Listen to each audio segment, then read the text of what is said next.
Okey, yang mana perempuan, waktu saya live sekarang ni, saya nak open slot untuk anda yang mana yang nak dapatkan e-book pemakanan secara percuma. Okey, saya nak open slot untuk anda yang mana nak dapatkan e-book pemakanan secara percuma. Yang mana perempuan, kita ada 2 e-book.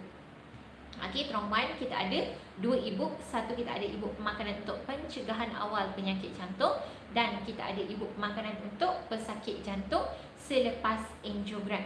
Okey, kita ada 2 e-book. Satu e-book pemakanan untuk pencegahan awal penyakit jantung, dan kita ada e-book pemakanan untuk pesakit jantung selepas angiogram. So kalau perempuan yang mana anda nak dapatkan e-book pemakanan secara percuma untuk rujuk pemakanan sihat untuk kesihatan jantung, yang mana perempuan, e-book ni ditulis sendiri tau.